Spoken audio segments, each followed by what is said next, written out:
Malam ini kita menyadarkan diri kita, terlebih lagi yang berceramah, jangan kau hanya sampai menyampaikan ayat saja. Hai Abdul Somad, apakah kau yang bicara itu hatimu sudah hidup?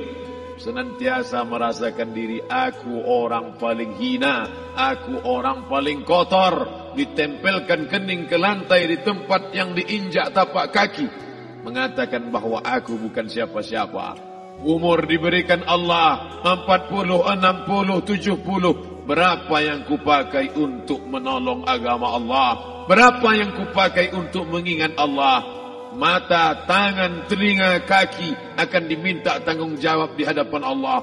Dulu dibangga-banggakan, dihormati, dimuliakan. Yang kami muliakan Al-Mukarram, Al-Ustaz. Tapi pada saat tiba masanya, yang kita bawa tak lain tak bukan innallaha la yanzuru ila ajsamikum.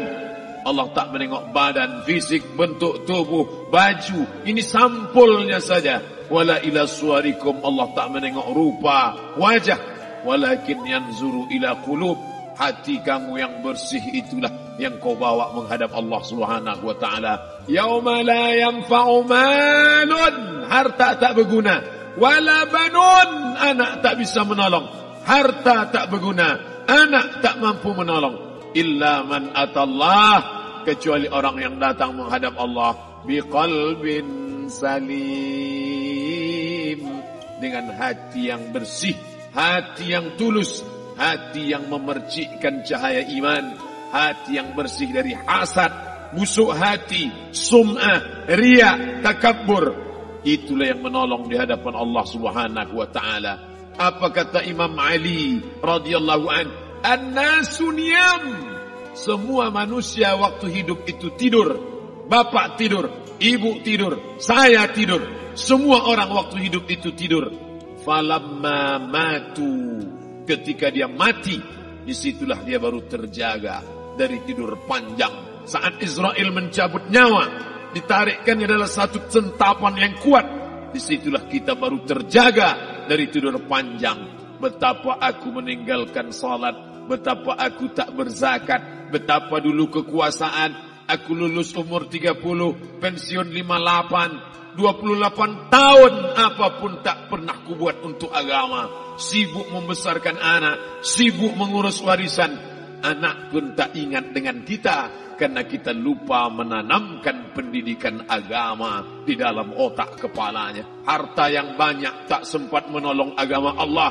Anak tunggal semata wayang tak sempat dididik agama.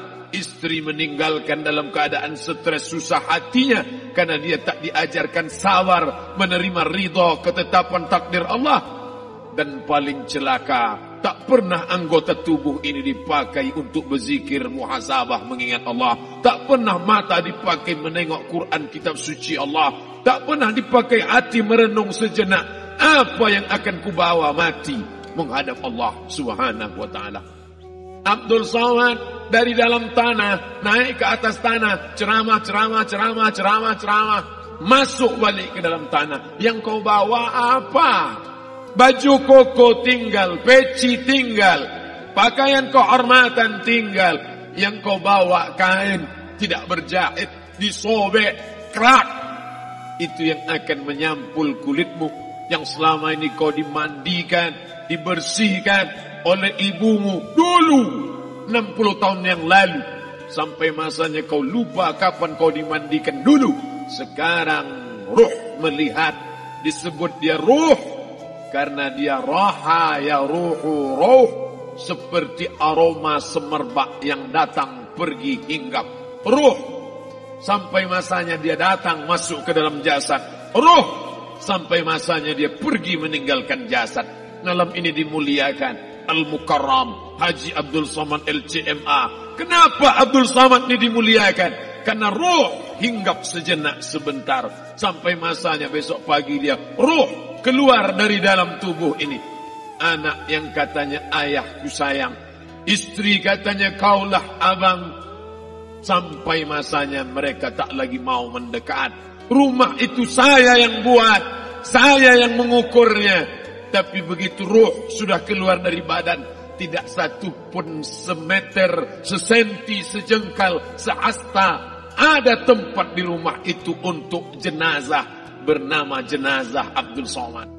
Mana kawan, sahabat, andai tolan, anak menantu, teman sekantor, semuanya pergi meninggalkan. Yang tetap dibawa, kalau pernah kaki melangkah salat berjamaah di masjid, kalau pernah tangan mengusap kepala anak yatim, kalau pernah tangan mengucap subhanallah.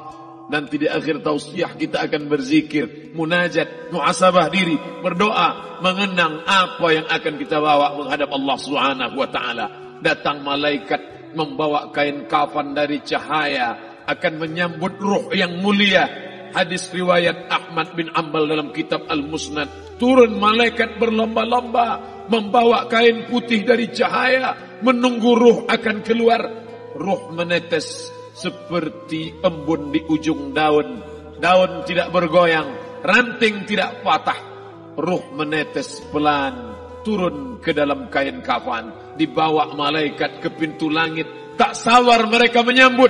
Inikah dia yang selama ini berjamaah? Berapa banyak yang masyhur terkenal di bumi, malaikat tak mengenal dia. Ini roh siapa? Tapi ini bukan LCMA, dia bukan ustaz, dia bukan ulama, tapi imannya dalam, kekuasaan dipakai menolong agama Allah.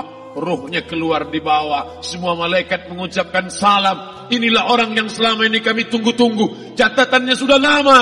Setiap pagi petang malaikat subuh membawa catatan namanya, malaikat malam membawa catatan namanya. Kami merindukannya.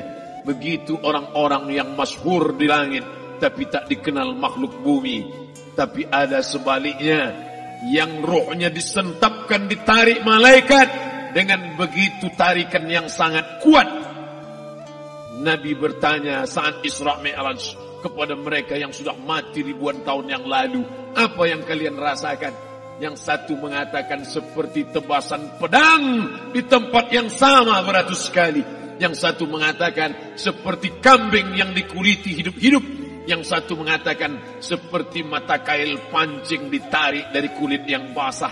Maka kita berdoa setiap selesai salat, Allahumma hawwin alaina, ringankan kami ya Allah, fi sakaratil maut, di saat sakaratul maut yang amat sangat menyakitkan itu. Di saat malam pertama di tempat yang gelap, di tempat yang tak pernah diimpikan oleh orang, tapi kita tetap melewati dan merasakannya. Perlahan-lahan cacing tanah, ular-ulat kalajengking akan menggerogoti kulit yang selama ini dimandikan, selama ini dipakaikan sampo yang mahal, selama ini dioleskan pelembab yang lembut. Tapi ternyata sebelum roh keluar jasad, setelah keluar, dia hanya akan menjadi santapan cacing tanah, hancur berkeping hari demi hari. Yang pertama kali membusuk adalah mata, karena dia berisi cairan. Cairan ini mengering, busuk dan berlubang. Lalu kemudian usus sebulan di dalam tanah, mulai dia menggelembung masuk angin dan dia meletus pecah. Cacing-cacing tanah mulai datang menggerogoti, memakan.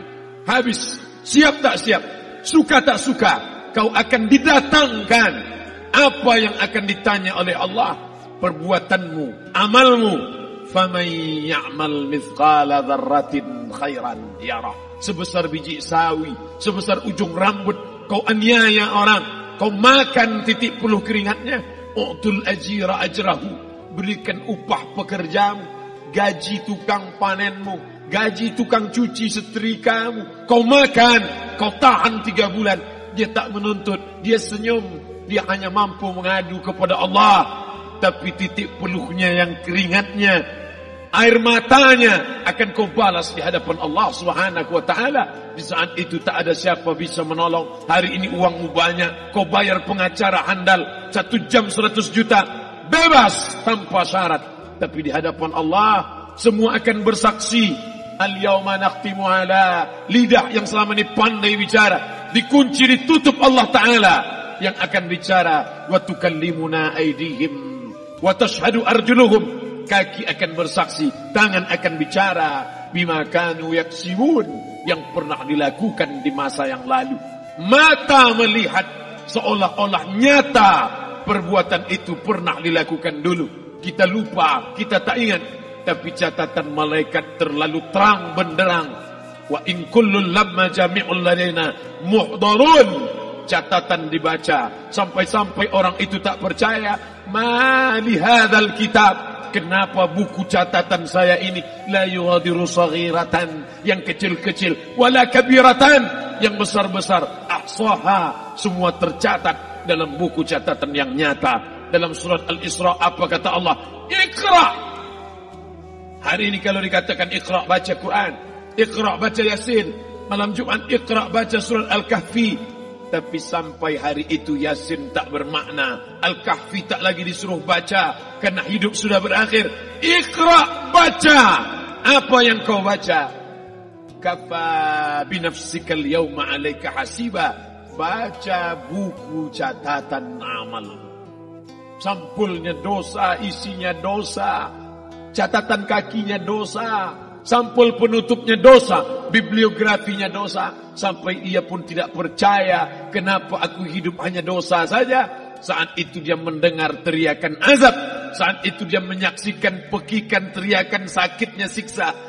Rabbana, ya Tuhan kami, farji'na, balikkan lagi kami ke dunia. Rabbana, ya Tuhan kami, absarna, mata kami sudah melihat azab. Wasami'na, telinga kami sudah mendengar sakitnya, pekikan, teriakan, jeritan. Farji'na, balikkan lagi kami ke dunia. Na'mal salihan, kami ingin amal saleh. Kami ingin bantu masjid, kami ingin sekolahkan anak yatim, kami ingin muliakan fakir miskin, kami ingin bantu panti jompo. Farji'na, balikkan lagi kami dunia. Kami ingin salat tahajud, kami ingin tahiyatul masjid, kami ingin puasa sunnah. Saat itu penyesalan tak lagi berguna. Na'mal salihan, kami ingin amal saleh. Andai kau beri kami tenggat waktu ya Allah, laula akhartani, kalau kau beri aku waktu, ila ajalin qarib, aku tak minta hidup 1000 tahun. Ila ajalin qarib, sebentar saja kau hidupkan aku ya Allah. Di situ orang baru tahu apa yang pernah dilakukan dulu, yang di masa lalu. Tak ada cara lain kecuali malam ini kita bertaubat, taubat nasuha, mandi, solat sunat taubat. Ma min muslimin yuznibu dzamban, ada orang silap, khilaf, buat dosa, salah. Siapa yang tak pernah salah? Sedangkan datuk moyang kita Adam pun salah, tapi dia mengetahui, sadar salahnya.